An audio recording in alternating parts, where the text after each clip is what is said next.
Hi friends, இன்றைக்கி actress Sai Pallavi அவங்களோட 33rd பர்த்டேவை celebrate பண்ணுறாங்க. அது மட்டும் இல்லாமல் அவங்களோட ஃபிலிம் இண்டஸ்ட்ரி எக்ஸ்பீரியன்ஸை அவங்க இன்றைக்கி ஷேர் பண்ணியிருக்காங்க.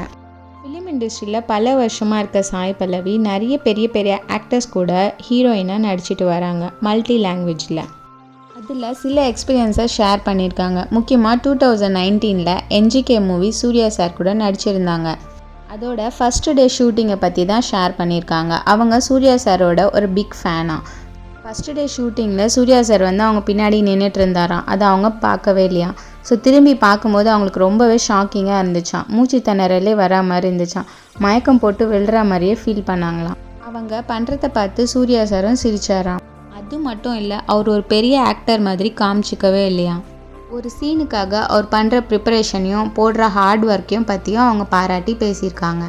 நெக்ஸ்ட்டு பார்த்திங்கன்னா அவங்க ஃபஸ்ட்டு மூவியான அதிரன் மூவியில் பகத் ஃபாசில் அவர் கூட நடிச்சிருக்காங்க. அவர்கிட்ட இருந்து ஃபிலிம் இண்டஸ்ட்ரியை பற்றி நல்ல லெசன்ஸ் கற்றுக்கிட்டதாக சொல்லியிருக்காங்க. அது என்னென்னா, அவரோட படத்தில் அவங்க நடிக்கிறாங்களா இல்லையான்னு கன்ஃபார்ம் ஆகாததுனால கொஞ்ச நாள் அமெரிக்காவில் ரெஸ்ட் எடுத்துகிட்டு இருந்திருக்காங்க.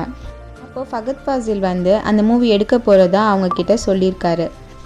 அப்போ அவர் சொன்னது என்னென்னா, நான் பண்ணுற ஒரு படம் ஃபஸ்ட்டாகவும் இருக்கலாம் லாஸ்ட்டாகவும் இருக்கலாம். ஸோ எனக்கு ஃபஸ்ட் அண்ட் லாஸ்ட்னு எதுவும் கிடையாது. அதனால் நான் எதையும் பெரிய அழுத்தமாக எடுத்துக்கிறது கிடையாது அப்படின்னு சொல்லியிருக்காரு. அதை கேட்ட சாய் பல்லவி அதிகமான அழுத்தம் என்பது நம்மளை கீழே தள்ளிடும் அப்படின்றத புரிஞ்சுக்கிட்டதா சொல்கிறாங்க.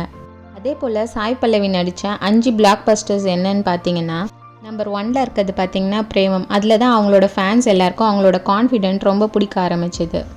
நெக்ஸ்ட்டு பார்த்திங்கன்னா மாரி 2ல் நடிச்சிருந்தாங்க. அதுலேயும் அவங்க கேரக்டர் வைஸ் சூப்பராகவே பண்ணியிருந்தாங்க. அதே டைம் ரவுடி பேபி சாங்கும் செம்ம ஹிட் ஆனதுனால அவங்களுக்கு நல்லாவே பேர் கிடச்சிருந்தது. மிடில் கிளாஸ் பொண்ணாக கார்கியும் என்ற மூவியில் நடிச்சிருந்தாங்க. ஸோ அதில் அவங்களோட கிளைமேக்ஸின் நடிப்பில் ரொம்பவே பாராட்டப்பட்டாங்க. அதே போல் பாவக்கதைகளில் அவங்களோட நடிப்பை பார்த்து நம்ம அழாமல் இருந்திருக்கவே மாட்டோம். ஸோ அதுலேயும் அவங்களுக்கு நல்ல பேர் கிடச்சிது. அதே மாதிரி லாஸ்ட்டாக பார்த்திங்கன்னா அமரன் மூவி தான். அந்த மூவியில் அவங்களோட சந்தோஷத்தையும் அழுகையும் பார்த்து நம்மளும் அழுதுருப்போம், சிரிச்சிருப்போம். ஸோ அவங்க நடிப்பாலேயே அந்த மூவி செம ஹிட் ஆச்சு.